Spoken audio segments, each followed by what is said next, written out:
Jeg skulle ønske jeg kunne fortelle deg at det var ett øyeblikk som fikk meg til å våkne. Et tap.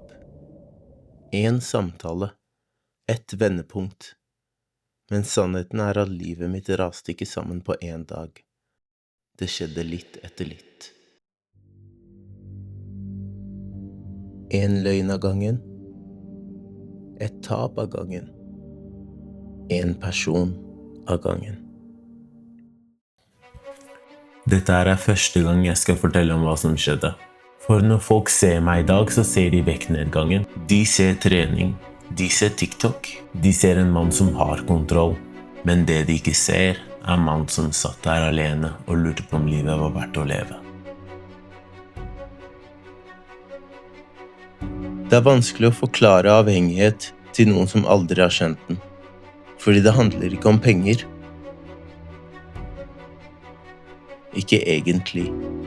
Det handler om følelsen. Jaget. Flukten. Den lille stemmen som sier en gang til. Og så en gang til. Og en gang til. Året 2022 var den verste perioden. Jeg spilte hver eneste dag. Jeg hadde opparbeidet meg så mye gjeld at jeg måtte liksom spille for å vinne tilbake. Det var ikke noe glede. Det var liksom en jobb. Det var ikke noe jeg kunne nyte eller tenkte nå skal jeg gamble. Det var noe jeg måtte gjennomføre fordi jeg hadde så mye gjeld på et tidspunkt der. Bankene var etter meg. Namsmannen var etter meg. Venner begynte å tvile. Jeg stjal penger fra samboeren min. Jeg tok barnas penger. Jeg tok egentlig alt jeg kunne få tak i.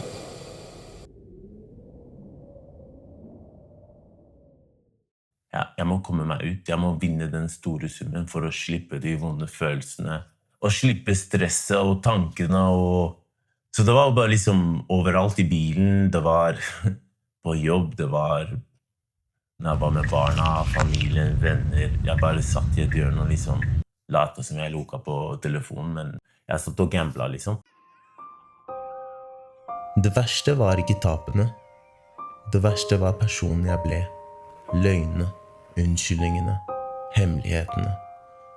Jeg begynte å skjule ting. Ikke bare for andre, men også for meg selv. Jeg visste at ting var galt. Likevel fortsatte jeg. Tankene bare tok meg morgen, kveld, hver gang jeg sto opp, hver gang jeg la meg, når jeg hadde pause fra jobb, når jeg hadde pause fra barna, når jeg hadde pause fra samboeren. Brukte sikkert 12 timer av dagen da, halvparten av dagen til å spille. Jeg sov jo veldig lite, så jeg gambla på natta, sov det jeg kunne, gikk på jobb, var med barna, spilte imellom her. Gjorde alle de andre tingene mens jeg spilte da. Tid liksom forsvinner litt fra deg, altså.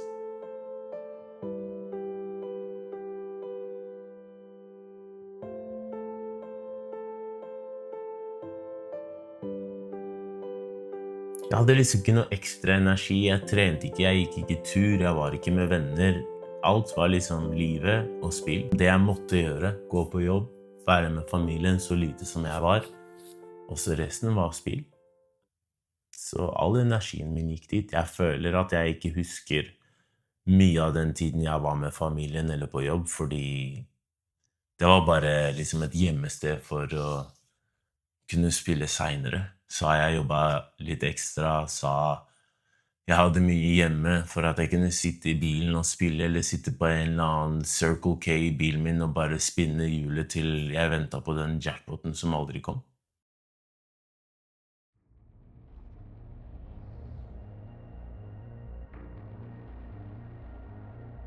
Og man sitter og liksom, du starter med en liten løgn, og så begynner du å lyve til alle om alt. Har du spist? Nei, jeg har ikke spist, men så har du spist. Og så begynte løgnene bare å balle på seg på alt, ikke sant? På regninger, på lojalitet, på venner.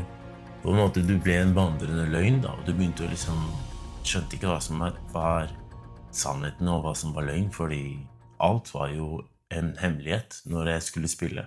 Og du finner på grunner til å lyve, ikke sant? Du sier at ja, men jeg skal jo vinne og gjøre hverdagen min bedre for alle de jeg er glad i. Men så går du rundt og lyver om alt, ikke sant? Tar opp forbrukslån, låner penger fra venner. stjele penger fra venner, fra familie, for å kunne liksom Nei. For å kunne liksom hva da? Vinne en stor sum, og så Det gir liksom ikke mening nå, men det var det jeg tenkte da. Jeg tenkte liksom at når jeg vinner, så kommer det til å rettferdiggjøre alle løgnene jeg har sagt. Og så i ettertid så ser du liksom at Men det gjør ikke det, uansett om jeg hadde vunnet eller ikke. Og du ser liksom påvirkningen til folk du har skuffet. Og du tenker liksom sånn Hvordan kan du på en måte prate til meg, eller ha noe med meg å gjøre etter alt det jeg har sagt og gjort og løyet deg i ansiktet flere ganger? Det har jo hatt flere venner som har spurt meg Hei, går det bra? Eller lagt merke til at det er noen endringer rundt meg. Sånn, ja, det går fint, det er mye hjemme, eller nei, det er mye på jobb.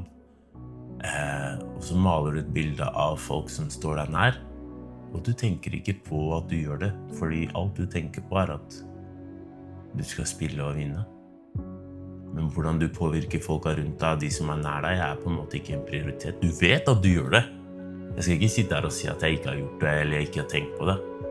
Men du finner grunner til at du må fortsette å spille, fordi du skal faktisk vinne og gjøre hverdagen bedre. Og det du plukker med deg er hva folk ønsker seg av materialistiske ting, og det er de på en måte, i hvert fall for min del, det er der liksom løgnene tok overhånd da. At men samboeren min vil ha det, og kompisen min vil ha det, og hvis jeg vinner så får de det. Alle løgnene jeg har sagt imellom der, det på en måte glemmer vi. Når du på en måte ser tilbake i tid, og du husker alle løgnene du har sagt, så begynner du å tenke på men hva slags person er det jeg egentlig er? Det er jo ikke en bra person. Og det selvhatet og refleksjonene du har i etterkant kan være så ødeleggende, og det er mange dager der jeg har ligget i senga og tenkt sånn, men jeg er ikke noe bra menneske, jeg har aldri vært et bra menneske, jeg kommer aldri til å være et bra menneske, jeg fortjener ikke noen ny sjanse, og det er et ganske mørkt hull å komme seg ut fra da. Det finnes en ensomhet som er vanskelig å forklare. Du er omgitt av mennesker, likevel føler du deg alene. For ingen vet hva som egentlig foregår. Ingen vet hva du tenker. Ingen vet hvor redd du er. Skammen er noe jeg aldri trodde at jeg kom til å komme meg over. Jeg har følt på så mye skam, og noen ganger så føler jeg skam, liksom en intens skam som kommer snikende inn på deg hvis du har en dårlig dag, eller du kjenner at du kanskje ikke har vært helt i 100, så kjenner jeg liksom skammen er den er hard, ass. Det jeg skammer meg mest over er kanskje å lyve til mine nærmeste om ting som ikke gir mening, men jeg husker en hendelse der jeg løy til et familiemedlem som var 6 år, som ventet på en gave, og så sa jeg at jeg hadde glemt den på jobben, og den kanskje hadde blitt borte, men realiteten var at jeg hadde reservert gaven, og så hadde jeg ikke hentet den og brukt pengene på spill. Det er noe jeg kommer til å skamme over resten av livet, tror jeg, og jeg har tilgitt meg selv, men det er fortsatt en skam der som ikke kommer til å gå bort, fordi man tror aldri at man kommer til å synke så lavt, men det gjør man faktisk.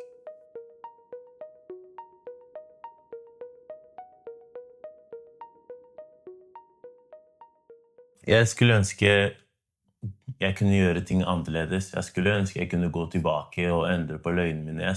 Det er mange ting jeg ville gjort annerledes, og jeg tror det er de tankene som kan liksom dvele med deg når du har en dårlig dag, eller du tenker tilbake på ting. Jeg tror når jeg blir eldre, og jeg kommer til å ha en refleksjon over livet mitt og hvordan det har vært, så tror jeg at det er noen av de tankene som kommer til å komme snikende inn på meg og være sånn, men dette her skulle jeg visst. Fordi man føler alltid at du har en magefølelse inni deg som sier at men dette du gjør nå er ikke riktig, men allikevel så velger du å fortsette. Og det er ingen som visste hvor ille det var. Det er ingen som tenkte at jeg ikke hadde kontroll. Man så jo meg, man så jo at jeg gikk opp masse i vekt, at jeg ikke trente, at jeg ble mindre sosial, men jeg tror ikke det var noen som tenkte at han er gamblingavhengig. Fordi jeg var på jobb hver eneste dag, jeg var hjemme, jeg var med familien min. Jeg stilte opp for vennene mine. Men jeg var liksom ikke der, jeg var ikke til stede. Og det er ingen som visste hvordan jeg hadde det, og skammen tok meg. Jeg vet at jeg har venner som jeg kunne fortalt alt dette til, og jeg kunne fortalt hvordan jeg hadde det, men Alle løgnene jeg hadde fortalt, ble for tungt å liksom eksponere. Jeg var så redd for at jeg ikke kommer til å ha noen som kommer til å høre på meg. Og jeg vet selv hvor mange løgner jeg har fortalt. Så jeg tenkte at dette er enden. Jeg er nødt til å vinne pengene, eller så er jeg nødt til å forsvinne herfra.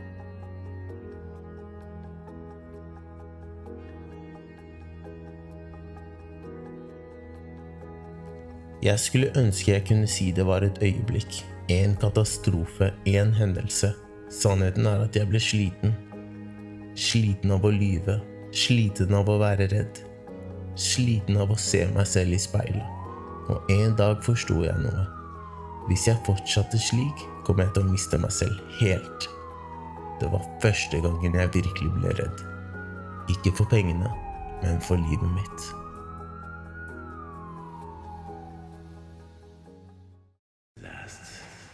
Final day on this earth.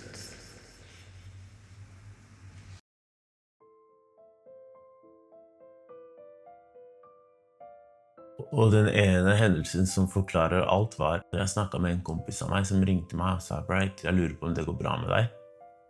Og der hadde jeg muligheten. Hele kroppen min hadde lyst til å si, ja, jeg har det helt jævlig kjipt, jeg har løyet i så mange år, jeg er gamblingavhengig, jeg har det kjempetungt, jeg vurderer å avslutte livet mitt fordi jeg greier ikke å være på det her. Han var så åpen, han var så snill, imøtekommende. Og jeg sa til han, alt går fint. Det går bra, brutter'n. Jeg ordner det, jeg betaler disse pengene tilbake. Ikke stress med det. Og det var rett etter den hendelsen med familiemedlemmer som ikke fikk bursdagsgaven sin. Og da jeg husker at samboeren min skulle til frisøren, og jeg hadde ikke penger til det. Og jeg sa til henne at ikke tenk på det, jeg fikser det. Så husker jeg at det var en følelse som sa til meg, nok er nok. Jeg sto opp, jeg sa til henne, du, jeg må dra på jobb nå. Jeg tok bilen, jeg kjørte. Jeg sendte en melding til han kompisen som ringte meg og sa, vet du hva, jeg beklager. Jeg husker ikke helt hva jeg skrev, jeg slettet meldingen, og så kjørte jeg, og så skrudde jeg telefonen. Så kjørte jeg timesvis og tenkte, nå er jeg ferdig. Jeg greier ikke det her mer. Jeg kjørte bilen. Jeg vurderte, skal jeg kjøre bilen utenfor et stup her? Skal jeg hoppe herfra? Skal jeg gjøre dette?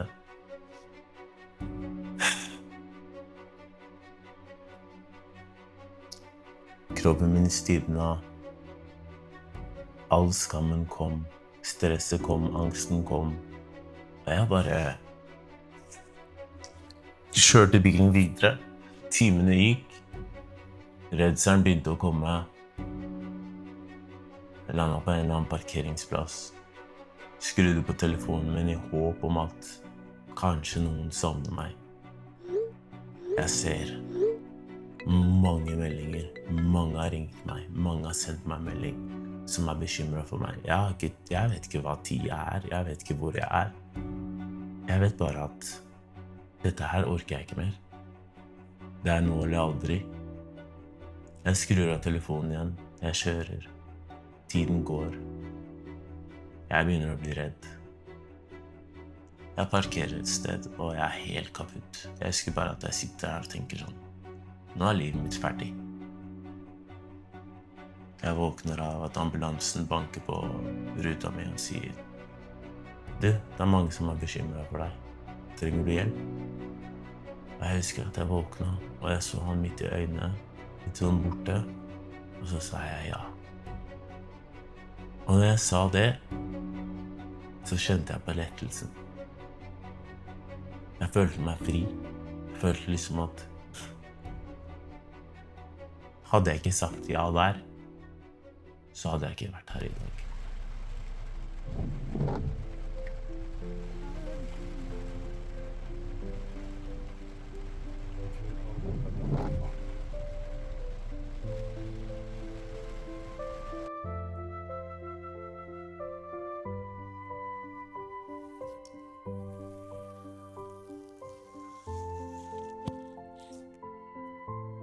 Jeg ble med til legevakta. Jeg fikk lov til å sove over på en post. Og så husker jeg at jeg skulle møte familien min dagen etterpå, og da kom skammen og angsten igjen. Snakket med en psykolog og en lege og sa, men du vet akkurat hva du skal gjøre. Du er ikke ment til å være her. Og da bestemte jeg meg for, det er ingen vei tilbake. Det er bare én vei. Og nå er jeg ferdig. Jeg er ferdig med løgnene. Jeg er ferdig med å leve det livet som jeg hater. Jeg er nødt til å starte på nytt. Jeg er faen meg 33 år gammel. Men jeg må bare starte på nytt. Endre alt jeg ikke liker ved meg selv. Både mentalt og fysisk.